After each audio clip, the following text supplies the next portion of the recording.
চলো বন্ধুরা, আজকে এই গরমের দুপুরে বোয়াল মাছের একটা হালকা ঝোলের রেসিপি তোমাদের সাথে শেয়ার করি। বন্ধুরা, তোমরা সবাই জানো যে বোয়াল মাছ একটা প্রোটিন সমৃদ্ধ খাবার, যা আমাদের শক্তি যোগাতে সাহায্য করে। তাছাড়া কালো জিরে, শুকনো লঙ্কা আর রাঁধুনি ফোড়ন দিয়ে এই মাছের হালকা ঝোল খুব সুন্দর গন্ধ আসে, স্বাদটাও কিন্তু অসাধারণ হয়, আমাদের হজম শক্তি বাড়াতেও সাহায্য করে। এই গরমের দুপুরে এইরকম হালকা আর স্বাস্থ্যকর খাবার আমাদের শরীরকে রাখে সতেজ আর মনকেও খুশি করে দেয়। বন্ধুরা, প্রথমেই বলি, এই রেসিপিটি কিন্তু আমি বোয়াল মাছ দিয়েই করছি। আপনারা চাইলে এরকম ঝোল কাতলা মাছ অথবা রুই মাছ, ট্যাংরা মাছ অথবা বাটা মাছ দিয়েও করতে পারেন।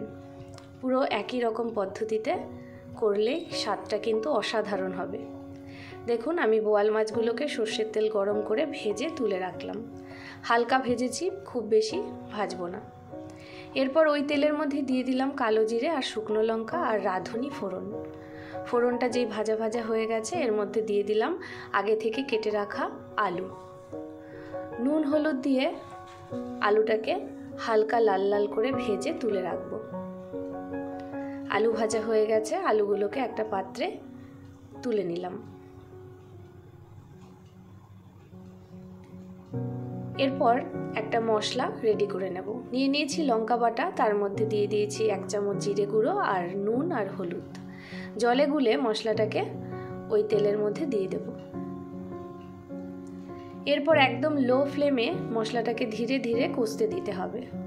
আঁচটা কিন্তু একেবারে বাড়তে দেওয়া যাবে না, একদম লো ফ্লেমে সময় নিয়ে মশলাটাকে ভালো করে কষিয়ে নিতে হবে। কষানো হয়ে গেছে, পরিমাণ মতো ঝোল ঢেলে দিলাম।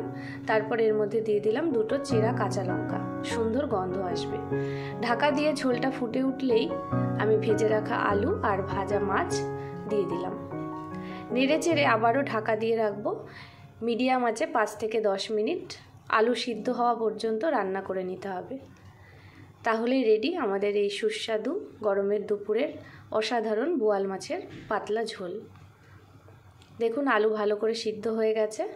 নামানোর আগে বেশ কিছু ধনেপাতা কুচি ছড়িয়ে ঢাকা দিয়ে 2 থেকে 3 মিনিট স্ট্যান্ডিং টাইম দিলেই রেডি বোয়াল মাছের পাতলা ঝোল। আমি গরম গরম ভাতের সাথে মাছের ঝোলটা সার্ভ করে দিলাম। কেমন লাগলো রেসিপিটি অবশ্যই জানাবেন। দেখা হবে পরবর্তী রেসিপি নিয়ে। ধন্যবাদ।